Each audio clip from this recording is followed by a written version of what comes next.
And welcome to How I Spent the Apocalypse. And it is these babies are now 6 days old. Zebby's here with me. Look up at the camera and say hey. Zebby's here with me. He's going to run the camera most of the time. But these are the new... Okay, so pick them up and feed one. Pick one up and feed it. I already fed them 2 hours ago, but they've gotten to the point where they eat a lot. Now, do you see what he just did? He checked that baby's butt. The reason why I checked that baby's butt, because the first week that they're born and they're eating a lot of colostrum, they should get colostrum. You should spread it out so they get it about over a 5-day period.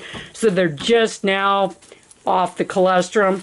While they're on the colostrum, now the first crap they make is a black, sticky, nasty, viscous blech, crap that's from birth. And then they start shitting these noxious yellow turds. And those noxious yellow turds will occasionally get stuck on their butt.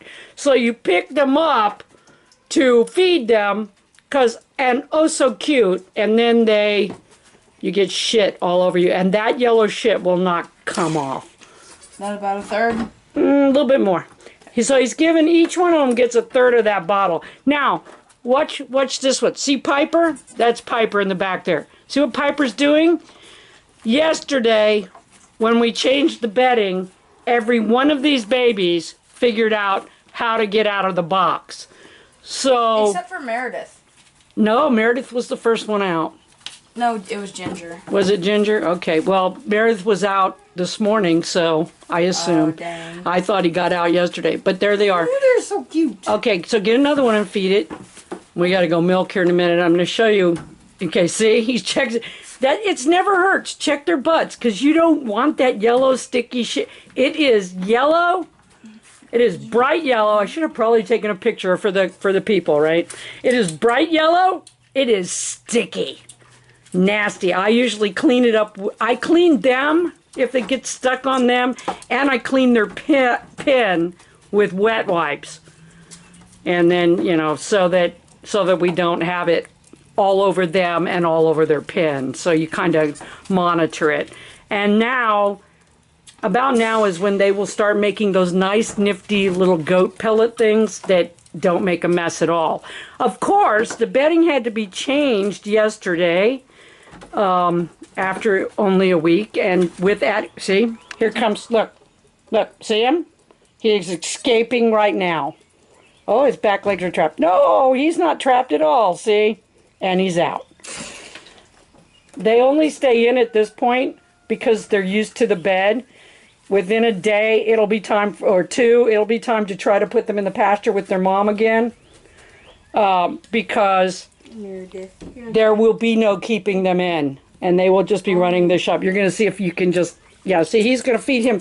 Okay, so when you first get them, you have to coax them to eat the bottle. You have to do all that. 5 days in, that's all you have to do. Just give them the bottle, they will eat. But and they just, see how they act like they're starving? They just ate 2 hours ago. Okay? You okay, Meredith? Here. Wrong direction. Come on, buddy. Here. That's Meredith. Okay, Meredith. Okay, so Meredith, let me explain. Okay, first off, Meredith was a boy's name, primarily a boy's name, right up till the 50s, when apparently for reasons known only to the pop gods, it went from a boy's name to a girl's name. But he's named Meredith because when Lynn put up the video that said, "Meet Al and Bonnie's babies," my friend Meredith said, that was my mom and dad's name. So that's why he's Meredith. Anyway, and then that's Piper, and that's Ginger Snap. So there they are. Why Okay. do you not want to do this correctly? Well, maybe here. You take the camera and turn it off. All right. And I'll try to give him the rest of that bottle. There. Lynn can knock that out later. Come here. Do you want the rest of that or no? Are you full? He might be full. No, he's not full. Okay.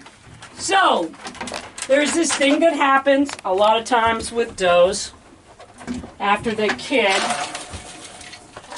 called congestion.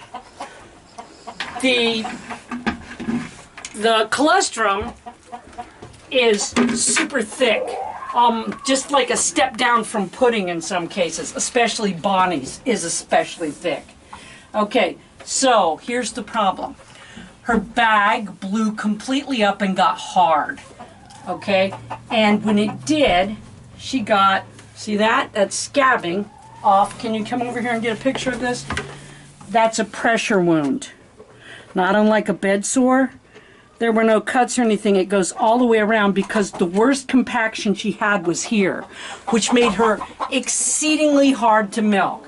So what I'm doing is, so what I had to do, this is what you should do if you have this problem with your goat. So the compaction is a normal thing. It happens quite frequently right after they freshen. One of the ways you can keep it from happening is you check their bags for lumps before they give birth. And if they're starting to get a hard udder, then you go ahead and you milk them. You don't milk them all the way out. You just milk out enough to get it so it won't do that. Okay. I was doing that with her. She did it anyway. So in the future, what I'm going to try to do is when her bag starts filling, I'm going to take it and start milking her.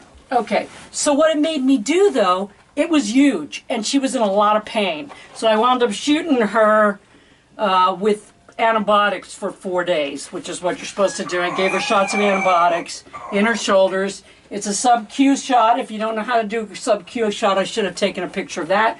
You pull the fur out like that and you put it between the skin and the muscle. So it's a sub-Q shot. Better to give goats, especially milking animals, but it's better to give goats or ruminants in general, it's better to give them an injection than an oral. Because when you give them an oral, it goes into their stomachs and messes up their rumen. So, at any rate, but for days, I had to milk her by taking bag balm, getting it on my fingers, and stripping her out, which I will have to do in a minute anyway. But now I've got where I can actually milk her more or less properly, but she still has that wound. So I have to be careful, but it no longer hurts, or she wouldn't let me do this. And you can see that it's coming off. But it's a pressure wound. It's not from any scratch she got. It's not from any abrasion. The amount of pressure on that bag was so horrific. And the other thing you have to do, which talk about a pain in the ass, I was milking her 5 times a day. Also, I tried, because it's one of the things you usually do, I tried leaving the kids on her. It hurt so bad, she wouldn't let the kids nurse. If the kids will nurse, the kids will take the compaction and take care of it and it'll go away. It's actually the easiest way to get rid of compaction. But at any rate, congestion, excuse me. Congestion causes a compaction, but it's called congestion. But at any rate. Dude, her bag is so big. Well, because she gives an insane amount of milk. But at any rate. And then when I get done milking, when I get done milking, it's going to take me a while because it'll take me a while to strip out that side that's screwed up because I can't get my hand where I normally would put it to milk, which means I've got to finger out, which sounds bad, doesn't it? That sounds nasty. Why'd you say that? I don't know. But at any rate, okay, so I'm not done milking. Look at this. This goat gives an insane amount of milk, which is good. You know, you're not going to complain about that, right? And the side that got the most congestion, that wound up with the pressure wound, is the teat that's usually so much fuller than the other one. She has most goats have a slightly to very badly uneven bag.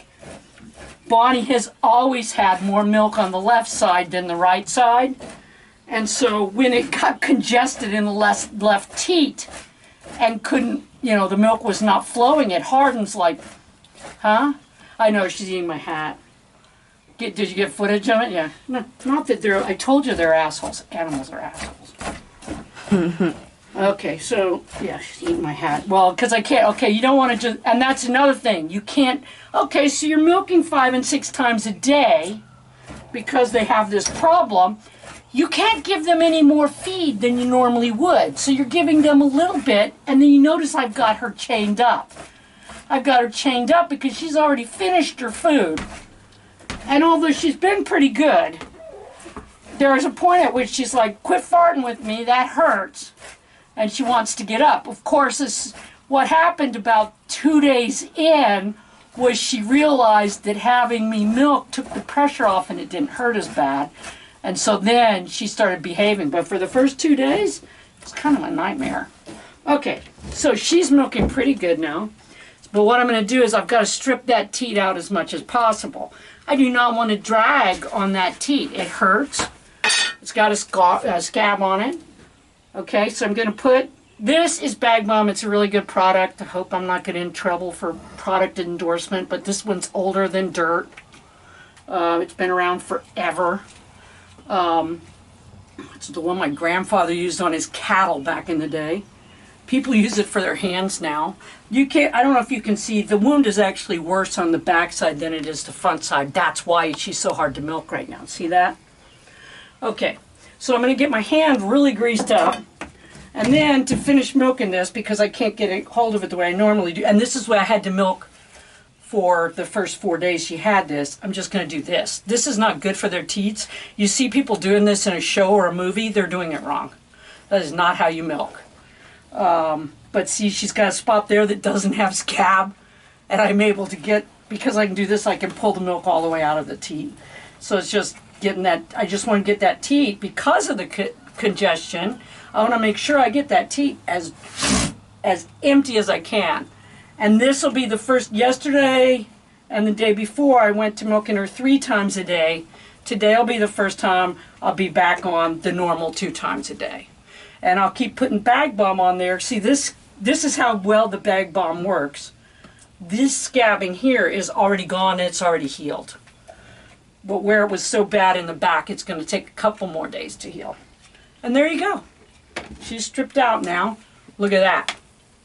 Is that just Bonnie? That's just Bonnie. So Wow. yeah, Bonnie's a... So, and unfortunately, if you're going to get congestion in a goat, it's going to be one of your better milkers. The reason why? So much milk all at once. So, yeah. And like I said, I was testing her the entire time to make sure she didn't have congestion. She didn't have any signs of congestion until the day after she had the babies. And I still had the babies on her. So it shouldn't have happened, but it did. There you go. But at any rate, I hope you learned something. I learned something. I can't talk and milk at the same time. Till next time, adios.